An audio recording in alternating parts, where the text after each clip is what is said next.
Hospitals shut down. Ambulances were turned away.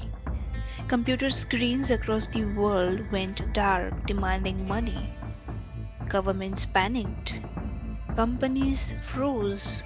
And millions of people were affected in just a few hours.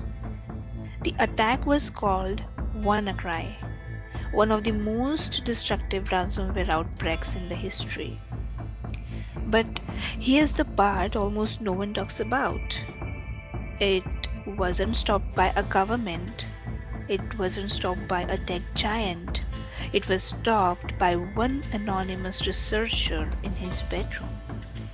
And he didn't even know what he had done at first. Hey everyone, welcome to episode 10. Let's rewind. In early 2017, cybersecurity researchers around the world were already on edge. A powerful hacking tool, originally developed by the NSA, had leaked online.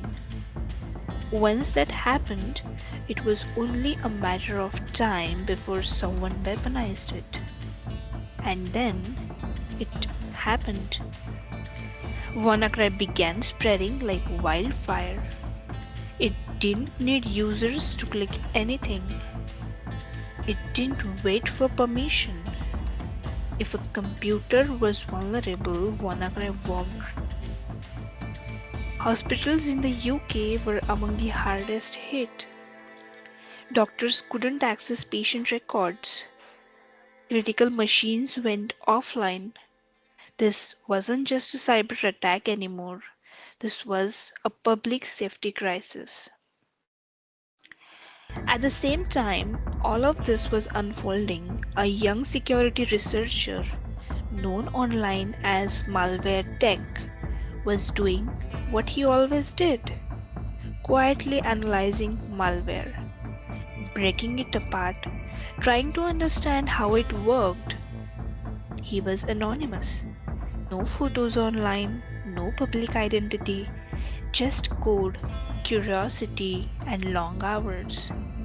As WannaCry spread, Malware Tech started pulling apart its internals line by line. And then he noticed something strange. Hidden inside WannaCry was a domain name, a long, random-looking web address. Normally, malware doesn't do this, but WannaCry did something unexpected. Before it executed, it checked whether that domain existed. If the domain responded, the malware stopped running. A built-in kill switch. At the time, Malware Tech didn't know why it was there, but instinct kicked in. He registered the domain, and just like that, almost instantly the spread slowed down. Across the globe, systems stopped getting infected. Hospitals began stabilizing.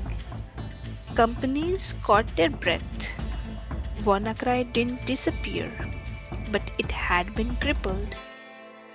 Only later did the full weight of it hit him. That single action, registering a domain, had saved millions of systems. Not because he was trying to be a hero, not because he planned it, but because he was curious enough to ask, why is this here? This wasn't some dramatic movie moment. No alarms, no countdown clock, just a quiet click that changed the outcome of a global cyber disaster. WannaCry wasn't special because it encrypted files. It was special because it spread automatically. It used the same techniques governments use to spy, turned against civilians, hospitals, and businesses.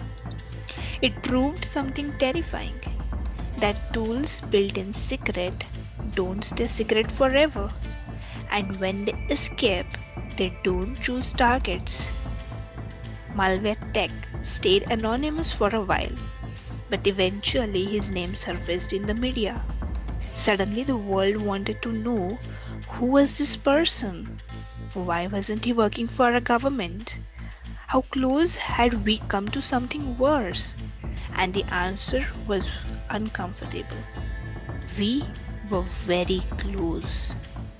If that domain hadn't been registered, WannaCry could have kept spreading, mutating, adapting, crippling infrastructure even further.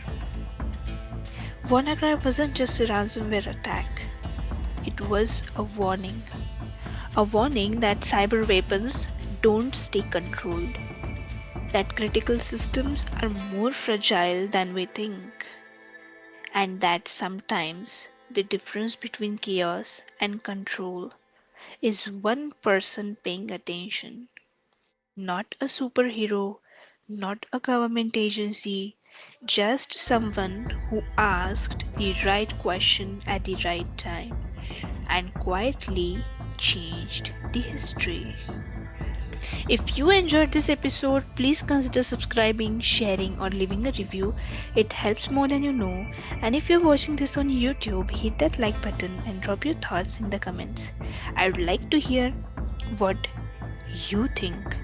Until next time, stay safe, stay curious, and stay secure. Bye.